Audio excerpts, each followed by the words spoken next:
Good morning, my friends. Sorry I'm so late. I had a one-on-one this morning. I can't tell where the comments start. There we go. I see them now. Yeah, I had a one-on-one this morning and it ran over because I was chitty. I was chatty this morning. All right. We are on May 18th. The dog is squeaking his hedgehog. That is not that sound. If you can hear it, is not what you think it is. It is the dog chewing his toy. All right, Psalm 75 for the choir director, a psalm of Asaph, a song to be sung to the tune "Do Not Destroy." We thank you, O God. We give thanks because you are near. People everywhere tell of your wonderful deeds. God says, "At the time I have planned, I will bring justice against the wicked." When the earth quakes and its people live in turmoil, I am the one who keeps its foundations firm. Hiccups. I warned the proud, stop your boasting. I told the wicked, don't raise your fists. Don't raise your fists in defiance of the heavens, or speak with such arrogance. For no one on earth from east or west, or even from the wilderness, should raise a defiant fist. It is God alone who judges. He decides who will rise and who will fall. For the Lord holds a cup in his hand that is full of foaming wine mixed with spices. He pours out the wine in judgment, and all the wicked must drink it, draining it to the dregs. But as for me, I will always proclaim what God has done. I will sing praises to the God of Jacob. For God says, I will break the strength of the wicked, but I will increase the power of the godly. Psalm 76 for the choir director, a psalm of Asaph, a song to be accompanied by stringed instruments. God is honored in Judah. His name is great in Israel. Jerusalem is where he lives. Mount Zion is his home. There he has broken the fiery arrows of the enemy, the shields and swords and weapons of war. You are glorious and more majestic than the everlasting mountains. Our boldest enemies have been plundered. They lie before us in the sleep of death. No warrior could lift a hand against us. At the blast of your breath, O God of Jacob, their horses and chariots lay still. No wonder you are greatly feared. Who can stand before you when your anger explodes? From heaven you sentenced your enemies. The earth trembled and stood silent before you. You stand up to judge those who do evil, O God, and to rescue the oppressed of the earth. Human defiance only enhances your glory, for you use it as a weapon. Make vows to the Lord your God and keep them. Let everyone bring tribute to the awesome one, for he breaks the pride of princes, and the kings of earth fear him. Psalm 77 for Jeduthun the choir director, a psalm of Asaph. I cry out to God, yes, I shout. Oh, that God would listen to me. When I was in deep trouble, I searched for the Lord. All night long I prayed, with hands lifted towards heaven, but my soul was not comforted. I think of God and I moan. I think of God and I moan, overwhelmed with longing for his help. You don't let me sleep. I am too distressed even to pray.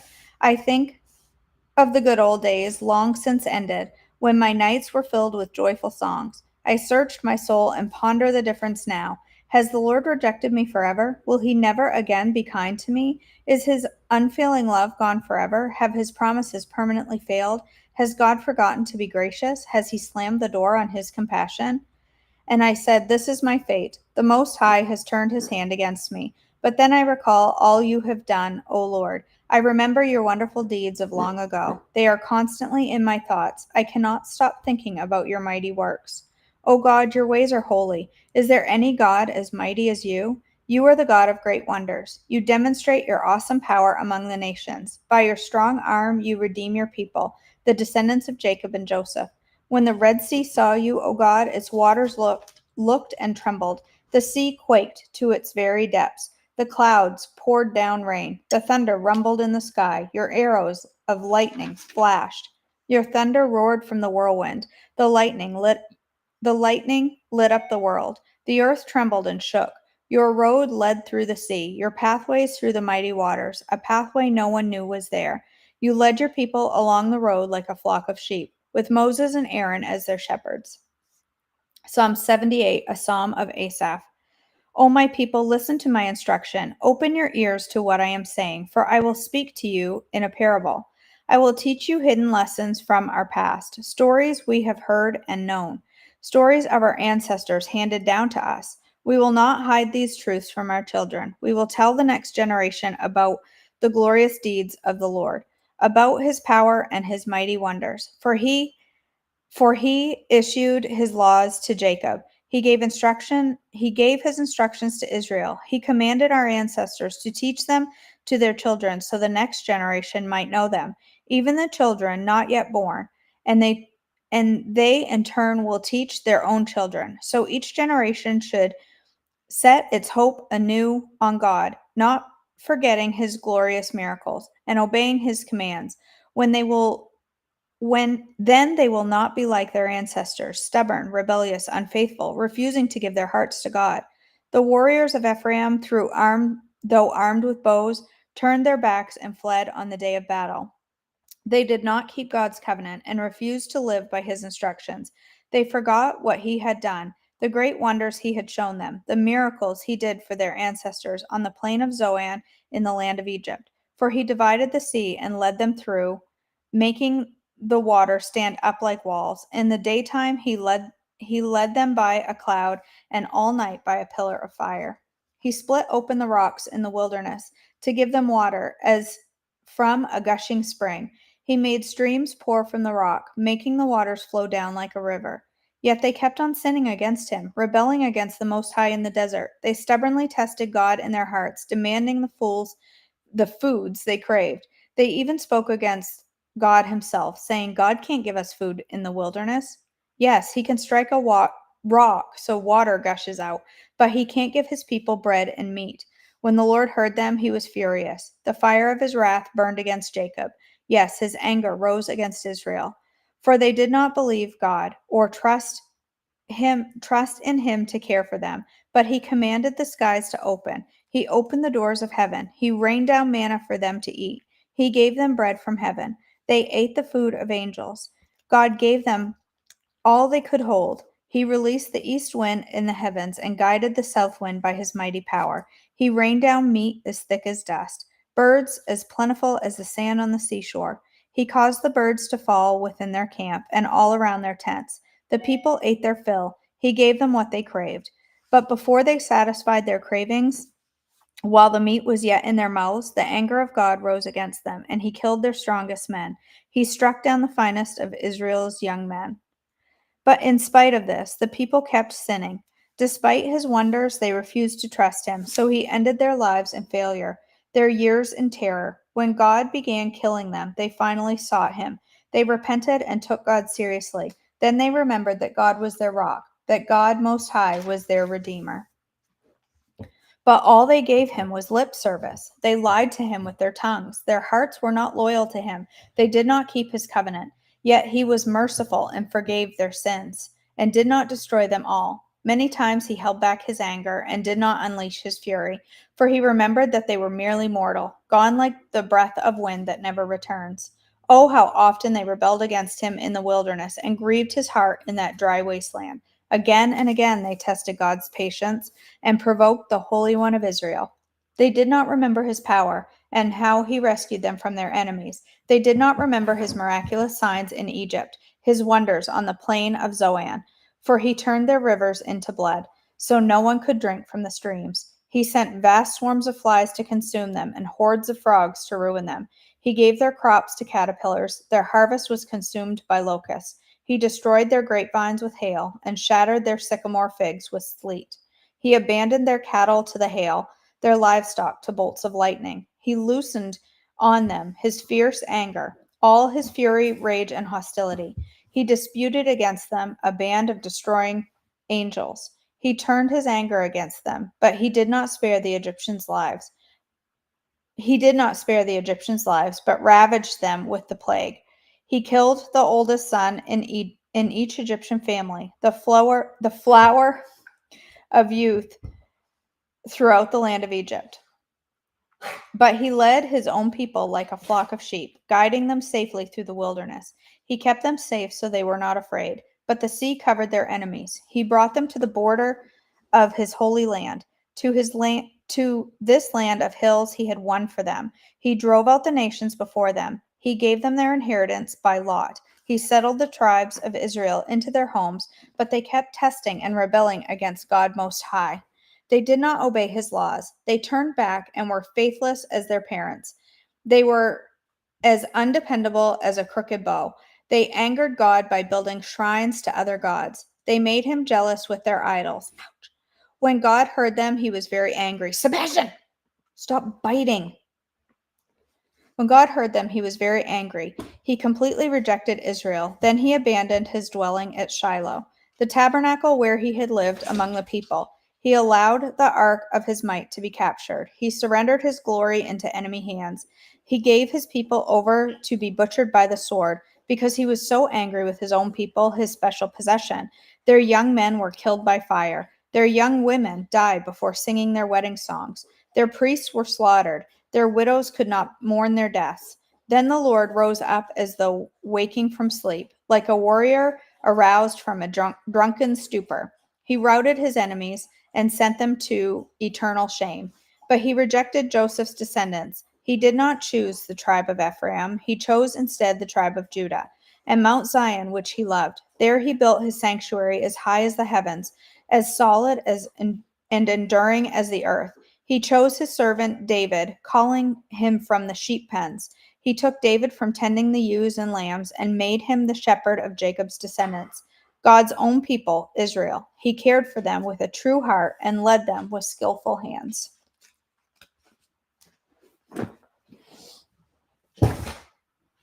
All right.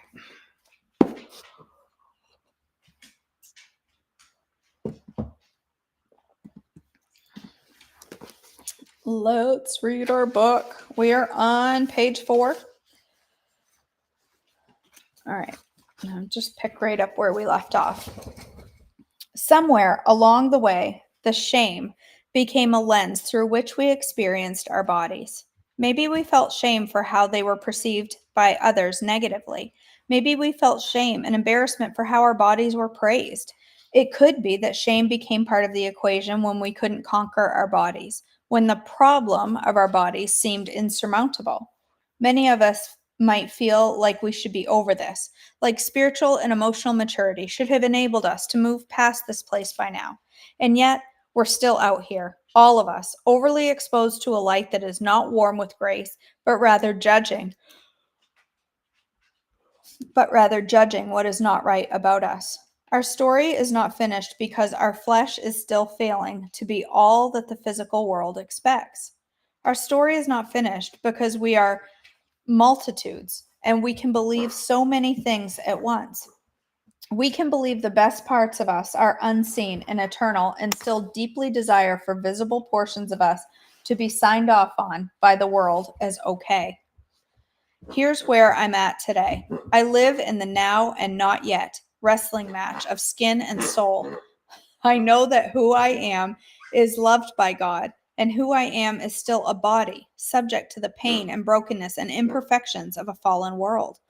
I know that the best stories are not always the most simple stories, and there are those who'd like to write off this story, this struggle, as silly or secular. There are those who'd say you can fix this body problem with moving more and eating less, and there are those who'd say the remedy is to stop thinking about our bodies and start thinking about heaven. And yet, here I sit. It's been quite a journey since I prayed. Sebastian.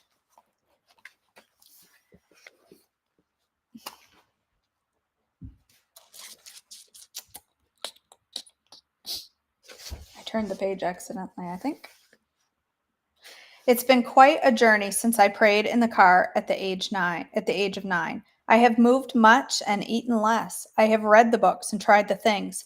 I have worn holes in my literal and figurative prayer rugs and dug divots of fervent request in the floors of each home I've lived in since Jesus has been alive in me. I've been ashamed and I've been shushed when I speak about my body. I've been praised for how it looks, and I've been pleaded with to stop acknowledging its presence.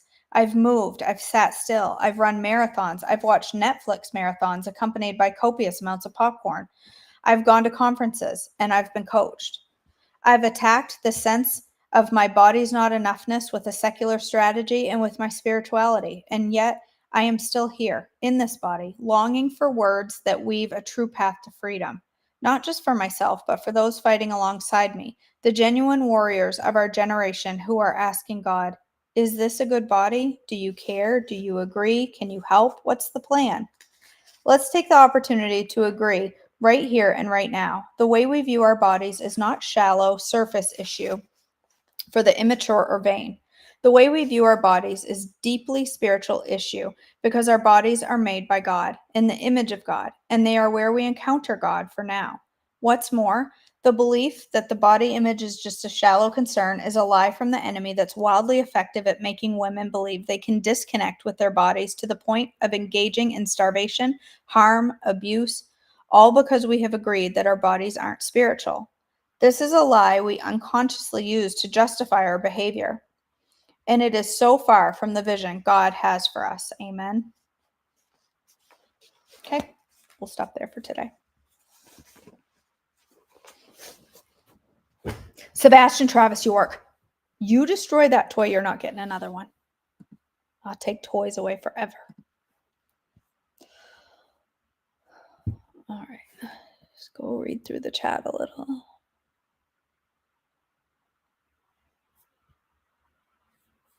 It's rainy here too, Meredith. I think it's raining. Is it raining right now? I was hoping to cook on the Traeger this morning, but I think it's actually actively raining right now. I think. It's hard to tell. It's like a light, annoying rain. Such fun. Oh my gosh. 15 out of 19 weekends so far have rained. 69 and cloudy. Thunderstorms possible. Well, I guess it isn't raining right now.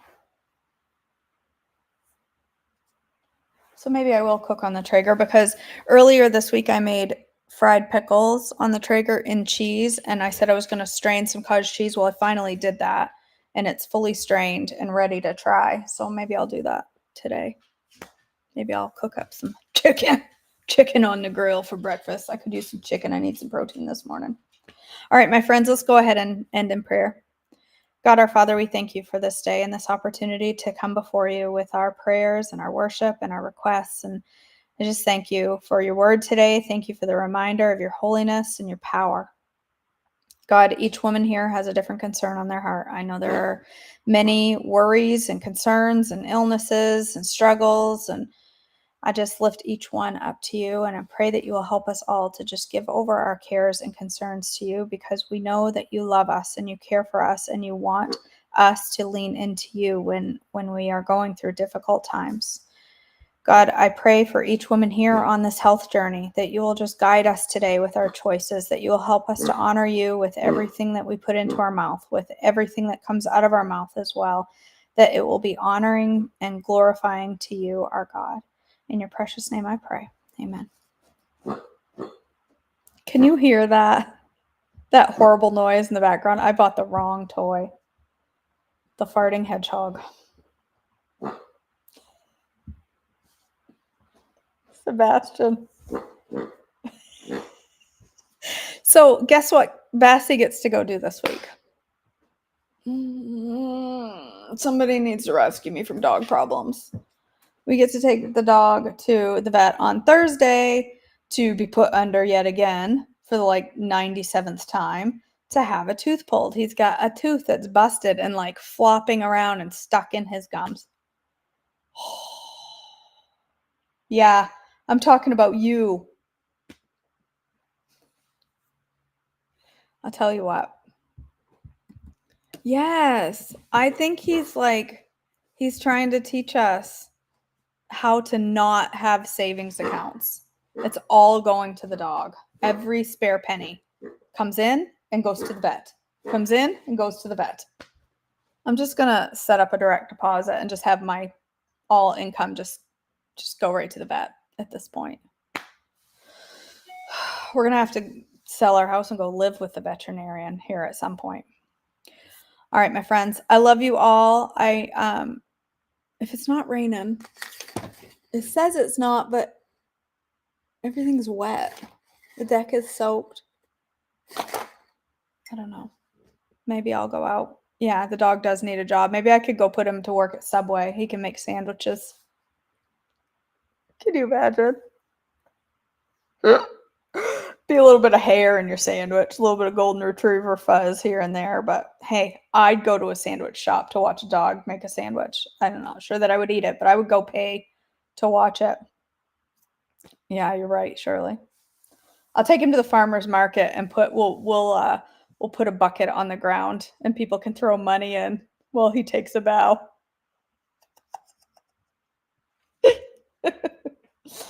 All right, my friends, I love you so much. I will try to go live in a few minutes and we'll try to do fried pickles again, but this time we'll try to do them fuel pull with cottage cheese and see if we can get it to work.